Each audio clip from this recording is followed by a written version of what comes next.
couple of days off now. We thought about the good things, the bad things, trying to find things we can improve on. But yeah, it started also maybe with a bad omen, with a bad prologue. I was suffering there from the beginning. It got better the following days. We were never super in sync, never super on, or like totally on one level.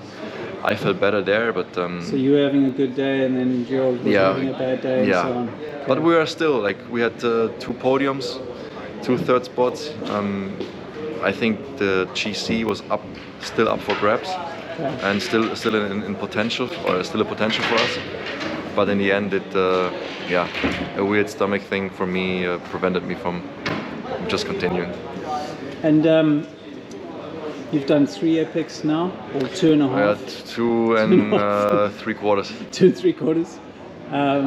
From what you did experience at this year's event compared to the previous 2 you've done, which one is? I mean, obviously this one was hard, but of the 3 races, which do you think is the hardest epic, and maybe why? So not just for you, but for the whole field. Yeah.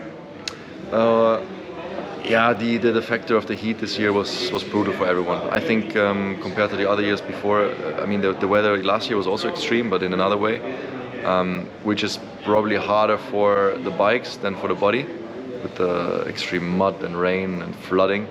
But in terms of toughness on the body, or stress on the body, the heat was unbelievable this year. I have to be honest, I didn't enjoy the tracks that much this year. They weren't not as enjoyable as the last years. But nevertheless, it's always fun racing with the best riders in the world, no matter the track. And the event is crazy like every year. This year the heat was the tough one. Yeah? I think so. Okay. Let's just touch more on that stomach bug. Like, what mitigating factors? What can you do to prevent it in the future? What would you change? I mean, I know you guys isolate as much as possible, and you keep your crew tight. And is there anything more you can do? Well, there's always extreme things you can do, but the question is how much you want to restrict yourself and how much comfort do you allow you. I think our hygiene protocol was pretty tight. The only thing, I mean, this year was the first time we did it in actually apartments, not in campers.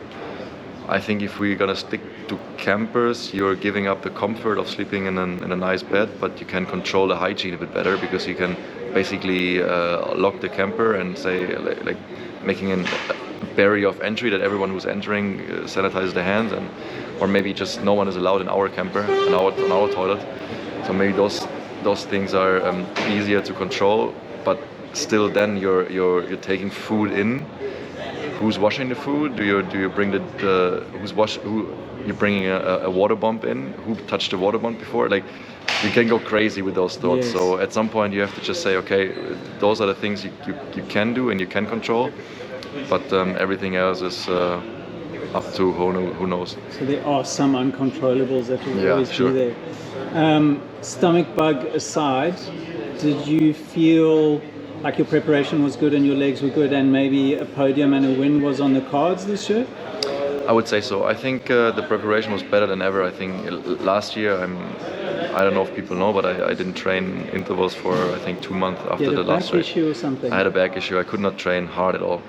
And this year I had, I think in February, I had 100 training hours. So I think I never did 100 training hours in total, and I was racing 2 races too. So 2 races plus 100 training hours, it's quite a lot. And I felt just numbers based, I felt never better before. So I don't think I have to blame myself for a bad preparation. The form was definitely there. Okay. I came a bit earlier to adapt to the heat, so maybe not enough. Maybe I should have done another heat adaptation in January or even in December to just get used to it. So nothing right now I can think of which And, but to be honest, I never felt during the whole race 100%. I never. Okay. Even the days we were third, I was never on 100%. Yeah. Something was off. Yeah. 2025, will you be back? Well, that's not a question, of course. Okay. Yeah, the highs are highs, the lows are low, and we struck a low this year.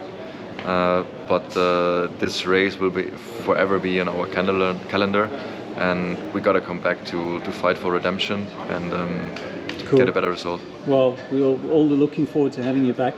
Can we just chat a little bit about your bikes? Just got 3 questions on your bikes. Sure.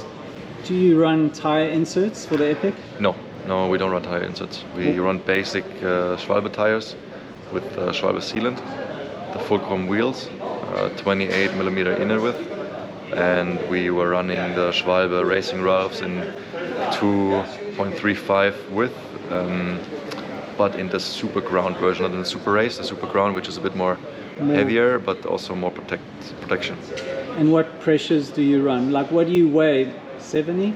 I weigh 70 kilos, and I'm running 1.3 bars in the front and 1.33 in the back. Okay. But what we had this year, what we encountered this year, is the huge difference of tire pressure during the day. So you're starting with 1.3 maybe, but you're ending up with 1.5 in the end. So it's something you have to take in consideration, hitting that last downhill, because all of a sudden you're running with full rubber wheels. At least that's what it feels like. So you have to take care of that. Yeah, it's quite a big jump in PSR sure. there. And what percentage sag do you run on your suspension? Do you run on a percentage, or do you just run on how it feels? We're riding the box shock suspension, and there's a sag measurement on it. And I would say I'm a super soft guy. I prefer it that way. But then again, even with the heat during the day, during the long downhills, the sag is also shifting, and the feeling of the suspension is shifting. It's not a consistent value, but I would say I would ride close to 35% sag. So I'm super soft. Front and back. Front and back. Okay. I just prefer to have more comfort and I don't know how to call it in English, but a slacker feeling, or like a softer feeling sitting in the bike. Okay. Yeah. What's on the cards for you now? Like, first of all, how are you feeling now? Do you feel like you've made a full recovery right now? And like, what's on the cards for you in the next month, racing wise? Yeah, the shitty thing is that off the bike it's not even that painful or that bothering, but just pushing to the limit on high performance is impossible at the moment right now.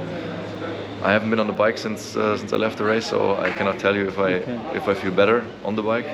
We'll check it out tomorrow at the Speed Company ride in Stellenbosch. But the next highlight is definitely going to be the World Championships in the 22nd of September in Snowshoe, America.